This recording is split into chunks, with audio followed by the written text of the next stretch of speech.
अजय प्रहार चैनल में आपका स्वागत है। बेसिक प्राइमरी एजुकेशन, जिसे प्रारंभिक शिक्षा कहते हैं, बहुत महत्वपूर्ण होता है और उस पर सरकार पानी सा पैसा बहाती है। अभी कायाकल्प के नाम पर करोड़ों तो निश्चित रूप से बहे हैं, अगर वो अरबों भी हो गए हों तो कोई बड़ी बात नहीं, क्योंकि प्रदेश का स्वरूप बहुत बड़ा है। और उसके बावजूद भी जो रिपोर्ट्स आ रही हैं, मीडिया रिपोर्ट्स, वो ये कह रही हैं कि छतें टपक रही हैं, वो ये कह रही हैं कि बाउंड्री वाल गिर गई है, वो ये कह रही हैं कि दीवार दरक गई है, कुछ ये कह रहे हैं कि भवन बड़ा पुराना है, बड़ा जीर्ण शीर्ण है। तो ये खबरें नहीं आना चाहिए अगर कायाकल्प कायदे का हुआ हो। एक और अधिकारियों ने पट्टी पढ़ा दी है मंत्रियों को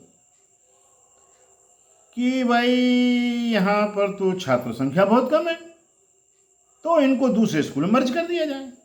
पहले भी मर्जिंग हुआ है, लेकिन उस मर्जिंग का ये था कि उसी कस्बे में मर्ज कर दिया गया। अब कस्बे के बाहर जाने की बात आ रही है। भाई 30 ही बच्चे हैं, कक्षा तो 5 तक है, बच्चे भले 30 हों। ये नहीं देखा जा रहा है कि उस गांव का आकार कितना है, ये नहीं देखा जा रहा है कि उस गांव से कितने लोगों ने पलायन कर लिया है और उस पलायन के साथ उनके बच्चे चले गए हैं। आपके पास ये डाटा होना चाहिए, इतनी बड़ी मशीनरी आपके पास है, बड़े बड़े कंप्यूटर्स आपके पास हैं, बड़े बड़े सॉफ्टवेयर आपके पास हैं। ये पता होना चाहिए कि उस गांव में कितने बच्चे ऐसे हैं जिन्हें एडमिशन मिलना चाहिए। अब बताइए आप कि अगर उस गांव में 10 बच्चे हैं और 20 पहले से पढ़ रहे हैं, 10 के एडमिशन हुए, 30 हुए, इसमें वहाँ के अध्यापकों का क्या दोष? एक तरफ आप कह रहे भाई जनसंख्या न बढ़ाओ, दूसरी तरफ आप रोजगार दे नहीं रहे, छोटे बच्चे बाप माँ के साथ जाएंगे। अब जब बच्चे नहीं हैं तो ये बच्चे लाए कहाँ से जाएं? उन्होंने कहा स्कूल शिफ्ट कर दीजिए। अब आप ये बताइए कि गरीबी का आलम ये है कि कह नहीं सकते आप। 80 करोड़ तो आप ही बता रहे हो गल्ले की लाइन में लगे रहते हैं, सरकारी आंकड़ा है, कितना सही कितना गलत अलग बात है। लेकिन हर गांव में स्थिति यह है कि कोई जो बच्चा उस गांव का गांव में नहीं आ पा रहा है, वो दूसरे गांव में चला जाएगा। आपकी नियत स्कूल बंद करने की है, कर दीजिए, लेकिन ये सुधारात्मक नहीं है, विध्वंसात्मक कदम है। एक वो सरकारें थीं जिन्होंने छोटी छोटी जगह विद्यालय खोले कि भाई किसी को 1 किलोमीटर से ज़्यादा ना जाना पड़े, और अब आप जब उनको समाप्त करके दूसरे गांव में ले जाएंगे तो कितने किलोमीटर जाएंगे छोटे छोटे बच्चे?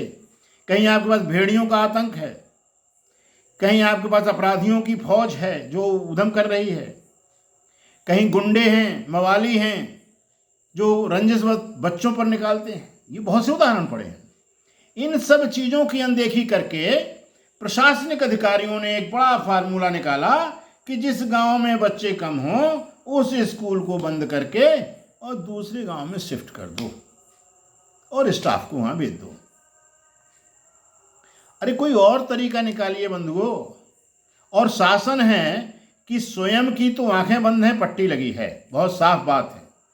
और अधिकारियों ने जो बता दिया, अंधे को जैसे रास्ता बता दिया, वो कुआं में गिर रहा है कि तालाब में जाएगा कि नहर में कूदेगा, वो तो बेचारा बता दिया, चल दिया। बिल्कुल यही स्थिति आजकल हमारे सत्ता में बैठे हुए नेताओं की है, क्योंकि समझ कम है और चुनाव लड़ने के लिए पैसे की हवस बड़ी भरी हुई है।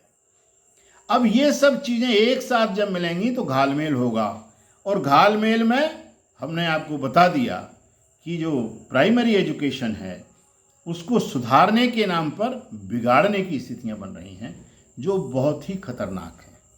यह दृश्य, यह परिदृश्य बदलना चाहिए आपको। और छोटे छोटे स्कूल, 10 लड़कों पहले अरे आप देखिए ना कि जब हमारे यहाँ गुरुकुल हुआ करते थे, एक एक छात्र को पढ़ाने के लिए 10-10 अध्यापक हुआ करते थे, तब हमने झंडा गाड़ा था। आप अगर छात्र संख्या कम है तो स्कूल ही बंद करने पर तुले हो, तो बना लिया आपने, आ गई आपकी नई शिक्षा नीति और बहुत तरक्की आपने कर दी, बड़ी साक्षरता आप कर लेंगे। ये बहुत निंदनीय कार्य है, निंदनीय नीति है। अगर इस प्रकार की नीति को लोग एडॉप्ट करते हैं तो इस पर पुनर्विचार करने की आवश्यकता है। सोचना यह है कि वही गांव में हम अधिकतम लोगों को कैसे पढ़ाएं। अगर बच्चे कम हैं तो आप प्रौढ़ों को पढ़वाइए, उनके अंदर कुछ साक्षरता लाइए, उनके अंदर जिजीविषा लाइए, ताकि वो दूसरों को प्रेरणा दें। और पलायन रोकिए।